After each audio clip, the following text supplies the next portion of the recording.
وہ جوانی ہی تو ہے جس میں میرے آقا صلی اللہ علیہ وسلم نے مکۃ المکرمہ کی سرزمین پر اللہ اکبر ایک ایسی تنظیم کو جو ہے وہ قائم کیا جس کا ایجنڈا یہ تھا نہ ظلم کریں گے نہ ظلم کرنے دیں گے نہ ظلم ہونے دیں گے نہ ظلم برداشت کریں گے.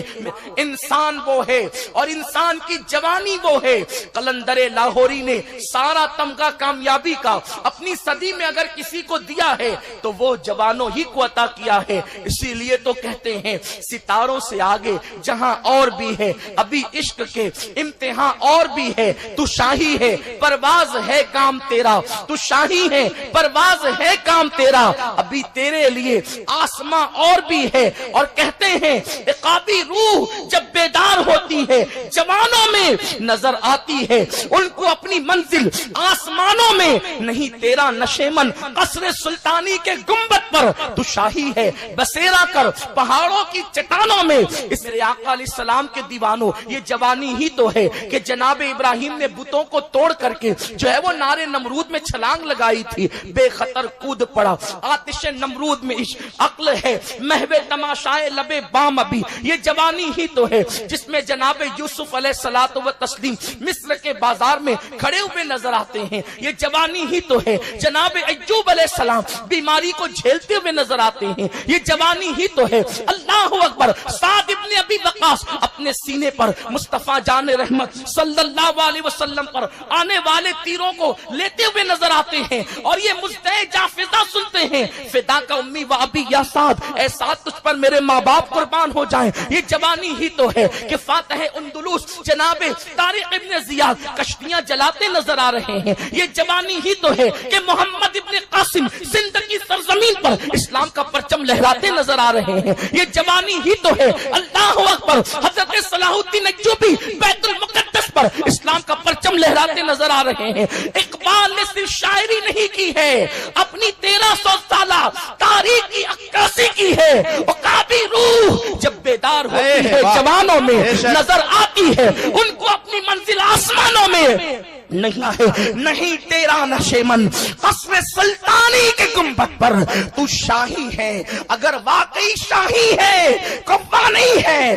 اگر تو شاہی ہے چوہا نہیں ہے. اگر تو شاہی ہے بسیرا کر پہاڑوں کی چٹانوں میں تو مشقت کے ساتھ زندگی گزار تاکہ تیری قوم آرام کی نیند سوئے. تو اللہ اکبر تکلیف سے سامنا کر تاکہ تیری قوم کے لیے نئے نئے ترقی کی راہیں کھلتی ہوئی نظر آئیں. میرے پیارے آقا علیہ السلام کے پیارے دیوانوں جس قوم کے جوان مشقتوں کی راتیں گزارتے ہیں اس قوم کے بوڑھے آرام کی نیند سنتے ہیں. جس قوم کے نوجوان اللہ اکبر ناخن تدبیر سے تقدیر کی زلفی ہوئی تقدیر کی بکھری ہوئی زلفوں کو سنوارنے کی کوشش کرتے ہیں اس قوم کا مستقبل سنہری حرفوں سے لکھا جاتا ہے. ہاں لیکن جس قوم کے جوان شراب کی اڈوں میں ڈوب جائیں جس قوم کے جوان زنا کے اڈوں میں ڈوب جائیں جس قوم کے جوان عیاشیوں کے اندر ڈوب جائیں جس قوم کے جوان بالوں ہی پر پوری طاقت صرف کر دے جس قوم کے جوان ہاتھوں میں کڑے پہن کر عورتوں سے مشابہت کرے جس قوم کے جوان کانوں میں بالیاں پہن کر ہیروں کی مشابہت کرے جس قوم کے جوانوں کو چلنے کا شعور تک نہ ہو جو نسوانیت کے ساتھ کمر مٹکا کر کے چلنے کو فیشن تصور کرتے ہو وہ قوم کا مستقبل کیا خاک بلند ہوگا. آج ملک کے شام میں مسلمانوں کی گردنوں پر چھری نہ ہوتی. آج عراق کا سہاگ نہ اجڑتا بغداد خاں کو خون میں نہ نہاتا. اگر جوانوں کو علی اکبر کی جوانی کی خیرات مل جاتی تو کربلا پھر سے کربلا کی طرح سونا نہ ہوتا بلکہ اکبر کی جوانی لٹی اور کربلا کے جنگل کو ہمیشہ کے لیے آباد کر دیا گیا ہے. میرے پیارے آقا صلی اللہ علیہ وسلم کے پیارے دیوانوں یہ نفس کا دھوکہ ہے یہ شیطان کا فریب ہے کہ انسان جوانی میں گناہ سے نہیں بچ سکتا.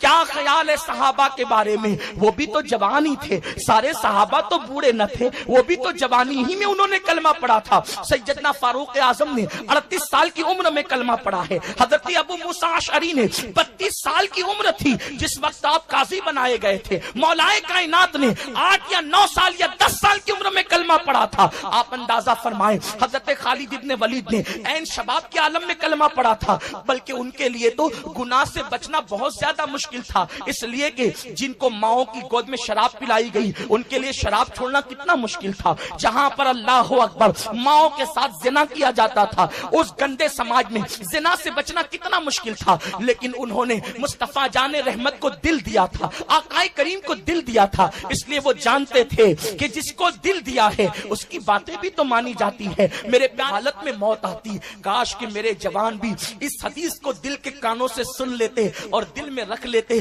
سب کی باتیں دل میں رکھنے والوں، میرے آقا نے فرمایا جو جس حالت میں مرے گا اسی حالت میں قیامت کے دن اٹھایا جائے گا۔ اپنے چہروں سے داڑیاں منڈانے والوں، اگر اسی حالت میں موت آ گئی تو رب کو کیا منہ دکھاؤ گے؟ کانوں میں ایئر فون لگا کر کے گانے سننے والوں، اگر اسی حالت میں موت آ گئی اللہ کو کیا منہ دکھاؤ گے؟ اللہ اکبر۔ کسی لڑکی کی بغل میں اور اس کی باہوں میں ہاتھ ڈال کر کے جنت کے مزے لوٹنے کی باتیں کرنے والوں، ذرا سوچو تو صحیح، اسی حالت میں موت آ گئی تو رب کو کیا منہ دکھاؤ گے؟ اللہ اکبر۔ یہ میرے رسول کی فکر ہے۔ دریا کے کنارے استنجا کرتے لیکن ڈھیلا استعمال کر کے دریا کے پاس پانی استعمال کرنے آتے۔